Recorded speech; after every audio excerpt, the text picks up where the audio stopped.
शिवसेनेचे मंत्री आशिष जयस्वाल आपल्या सोबत आपण त्यांच्याशी बातचीत करणार आहोत। बऱ्याच घडामोडी घडतायत। उद्धव ठाकरे हे आज देवेंद्र फडणवीस यांच्या भेटीला गेले, त्यासोबतच विधानसभा अध्यक्षांची पण त्यांनी भेट घेतली आणि विरोधी पक्ष नेता हा शिवसेनेचा उद्धव बाळासाहेब ठाकरे पक्षाचा होईल असं सुद्धा बोललं जात आहे। याकडे कसं पाहता? ते एक दिवस आले, ते कसं आहे की ते विधानसभेच्या सदस्याला किंवा विधान परिषदेच्या सदस्याला अधिवेशनात येऊन स्वाक्षरी द्यावी लागते, अन्यथा अनुपस्थिती मानली जाते। तर ते त्या निमित्ताने आले असतील। मी तर असं अपेक्षा करतो की त्यांनी रोज यावं, सभागृहाच्या कामकाजात सहभागी व्हावं।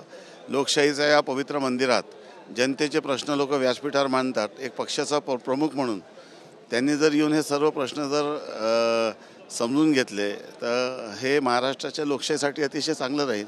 तर त्यांचं स्वागत आहे। पण आदित्य ठाकरे आणि भास्करराव जाधव यांच्या दोघांची नावांची चर्चा आहे विरोधी पक्ष नेत्यासाठी, आणि जी संख्याबळ लागते त्याची गरज नसते असं सुद्धा म्हणतायत भास्कर जाधव। तर ते या संदर्भामध्ये जे पूर्व प्रथा परंपरा आहे त्या पद्धतीने स्पीकर निर्णय करतील।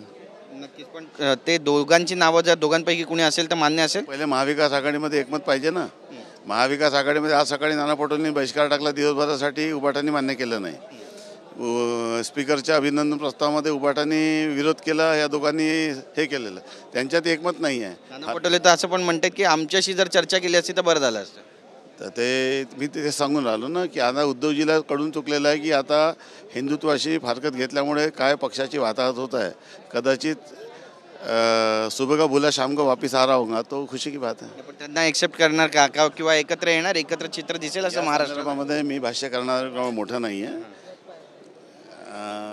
त्यांनी निर्णय करावा आपला, त्यावर निर्णय करू। जवळीक साधण्याचा हा सगळा प्रयत्न प्रस्ताव दिला तर काय होणं अशक्य आहे? मला एक सांगा की आम्ही बाळासाहेब ठाकरेंना मानणारे लोक, काँग्रेस आणि राष्ट्रवादीची दुखडी झाली, नंतर एकत्रित येऊन सरकार झाली। जे पॉलिटिक्समध्ये काही पॉसिबल आहे। उद्या राज ठाकरे उद्धवजी एकत्र येऊ शकतील, कोण काय होऊ शकते? कधी काँग्रेस आणि उद्धवजी यांची महाविकास आघाडी होईल कोणी स्वप्नात विचार केला होता?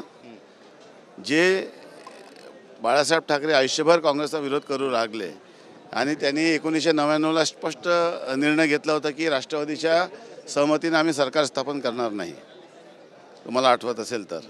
त्यामुळे आता तो जो स्टँड होता ते जे अशक्य होतं ते त्यावेळी झालं 2019ला। त्याचे दुष्परिणाम जे काही झाले, आणि आज ज्या पद्धतीचं एकनाथजी शिंदे यांच्या नेतृत्वामध्ये ओरिजिनल शिवसेना आता उदयास आली। आपण पाहिलं की 60 जागा आता आपल्या या ठिकाणी आहे।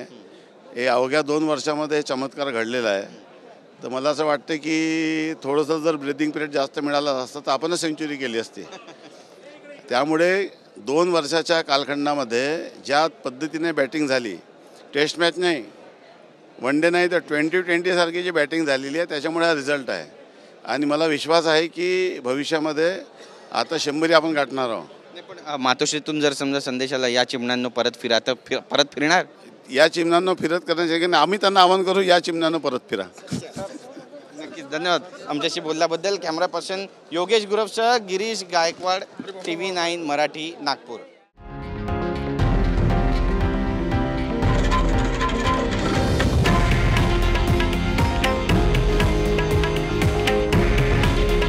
हे आहे देशातील नंबर 1 न्यूज नेटवर्क आणि आपण पाहत आहात TV9 मराठी।